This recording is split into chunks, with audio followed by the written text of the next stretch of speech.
High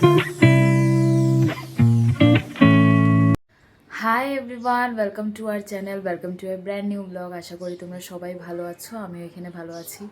আজকে স্কুলটা বন্ধ, তাই ভাবলাম যে ব্লগটা একটু লেট করে স্টার্ট করে। এখন বাজছে 11:20 আর আমি জাস্ট ব্রেকফাস্ট করে এসেছি, কেন কি আজকে অল্প উঠতে উঠতে লেট করে উঠেছি তাই। আর তার সাথে আজকে পূর্ণিমা, আমাদের ঘরে পূর্ণিমার দিন নারায়ণের পূজা হয়, তো তাই আজকে পুজো হবে আর অনেক কিছুই হবে। তো চলো আজকের দিনটা শুরু করি। জয় মা। আজকে যেহেতু আমাদের ঘরে নারায়ণ পুজো ছিল, আজকে সকালের ব্রেকফাস্ট একদম হালকা দিয়েছি আমার বরকে। কার্ড, ফ্রুট আর ড্রাই ফ্রুট দিয়ে একটা ফ্রুট স্যালাড বানিয়ে দিয়েছি। আর এদিকে আমাদের নারায়ণ পুজো হয়ে গেছে, আমার শাশুড়ি মা দিয়েছে আজকে নারায়ণ পুজোটা, উনিই সবসময় দেন। আর তারপরে এই প্রসাদগুলো বিতরণ করে দিচ্ছেন। আর এদিকে কোকো জানি না কেন স্যাড হয়, এই নিচে বসে আছে বেডের নিচে। আর এর মধ্যে আমার বর যখন বেরিয়ে যাচ্ছিল দোকানের জন্য, ও জলদি এসে এখানে বসে গেছে আর ওকে বসে বসে দেখছিল। আর এদিকে আমি বললাম আমাকে অল্প আদর দিয়ে দাও, তার মধ্যে ও আদরও দিয়ে দিয়েছে আমাকে। যাই হোক, আমার বর বেরিয়ে গেছে এখন দোকানের জন্য। আর এইদিকে আমাদের লঙ্কা গাছগুলো আপনাদেরকে দেখায়নি আগে, ভাবলাম আজকে অল্প দেখিয়ে দিই। লঙ্কা গাছে এবার অনেকটা লঙ্কা ধরেছে। আমার বিয়ের পর এরকম লঙ্কা ধরতে আমি কোনোদিনও দেখিনি। এত সুন্দর করে ছোট ছোট লঙ্কাগুলো ধরেছে, আর এই লঙ্কাগুলো ভীষণ ঝাল ছিল। আর আমার লঙ্কা খেতে ভীষণ ভালো লাগে, তরকারির মধ্যে স্পেশালি আমার ঝাল তরকারি ভীষণ ভালো লাগে, আমি অনেক বেশি ঝাল খেতে ভালোবাসি। যাই হোক, এই লঙ্কা টঙ্কা দেখার পর এসে আগে রান্নাটা বসিয়ে দিয়েছি। আজকে যেহেতু নারায়ণ পুজো, আমাদের ঘরে খিচড়ি হবে, আমার শাশুড়ি মা বলেছেন। আর তাই বলে আজকে আমি বেগুন ভাজা বানাবো আর আলু ভাজা বানাবো, আর আমার শাশুড়ি মা বলেছেন উনি নাকি আজকে খিচড়িটা বানাবেন।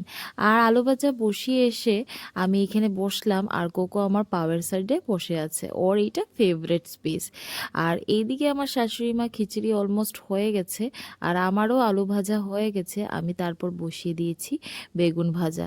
বেগুন ভাজা হওয়ার পর আর সোমবার দিয়ে শাশুড়ি মা খিচড়ি রেডি করে দিয়েছে। এদিকে ওর জন্য আলাদা করে খিচড়ি রাখা হয়েছে ঘি দিয়ে, আর আমাদের জন্য অল্প ডিফারেন্ট স্টাইলে আজকে বানানো হয়েছে ধনেপাতা দিয়ে। যেহেতু এইবার ঠান্ডাতে অনেক ধনেপাতা ইউজ করেছি, আজকেও ইউজ করলাম। A few moments later.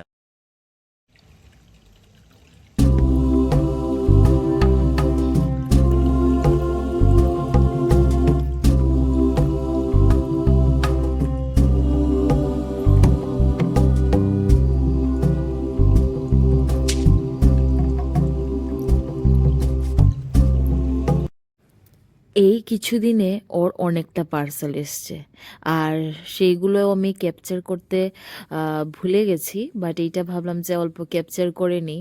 এইটা একটা প্যাকেজ পুরো ছিল, এইটা বোম্বে শেভিং কোম্পানি থেকে ছিল। এর আগে আমি এই কোম্পানির কিছুই ইউজ করিনি, ও অনেকটা করেছে। আর ও নিজে নিজে এইটা এইবার অর্ডার করেছে। আর কিছুদিন আগে ও আমার জন্য একটা ইয়াররিংসও এনেছে, আমি নেক্সট ভিডিওতে দেখিয়ে দেবো। অনেক বেশি ভালো লেগেছে আমার সেটা দেখে, এডি ইয়াররিংস ছিল, আর সেটা দেখে ভীষণ ভালো লেগেছে। ও এত বেশি আমার জন্য ইনিশিয়েটিভ নিয়েছে। যাই হোক, এইটা এনেছে ও, হেয়ার রিমুভাল স্প্রে। আর এইটা প্যাকিংয়ে ছিল, তিনটে ছিল, এইটা একটা পুরো প্যাকেজ ছিল। আর এমনিতে একটা করে কিনলে অনেকটাই দাম হতো, কিন্তু এইটা যেহেতু একসাথে কিনেছে অনেকটাই কম প্রাইসে পাওয়া গেছে। তার সাথে 2 টাইপস অফ পারফিউম দিয়েছিল, পারফিউম নিয়েছে। এইটা পুরো আমি আগেই বললাম, এটা প্যাকেজ ছিল। এই পারফিউমটা ছিল ভ্যালেনো, আর আরেকটা ছিল ছোট্ট মোটো একটা ছিল, সেটা ছিল গোথামের। আর দুটাই এত বেশি সুন্দর ফ্র্যাগ্রেন্স ছিল। আর আমি ভাবলাম যে আপনাদের সাথে অল্প শেয়ার করে নিই। বোম্বে শেভিংয়ের আপনারা আগে ইউজ করেছেন কিনা আর কেমন লেগেছে পারফিউমটা অবশ্যই কমেন্টে জানাবেন। আর এইটার পারফিউম প্রাইসটা অনেক বেশি ছিল, বাট অল টুগেদার যেহেতু আমরা একসাথে এনেছি তাই বলে এইটার প্রাইস অনেকটাই আমরা অফারে পেয়েছি।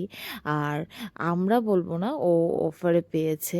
আর এখন ও ফ্র্যাগ্রেন্সগুলো চেক করছে যে কেমন হয়েছে ফ্র্যাগ্রেন্সগুলো। আমার গোথামের ফ্র্যাগ্রেন্স থেকে এই ভ্যালেনোর ফ্র্যাগ্রেন্সটা ভীষণ ভালো লেগেছে। আমি ভেবেছি এইটাই ইউজ করব। এর আগে অনেকটাই ঘরে পারফিউম আনা হয়েছে, আমি ওকে বললাম যে কেন আনলে আবার। ও বললো যে আমার পারফিউমের কালেকশন করার অনেক বেশি ইচ্ছে, তাই আমি একের পর এক পারফিউম আনবো।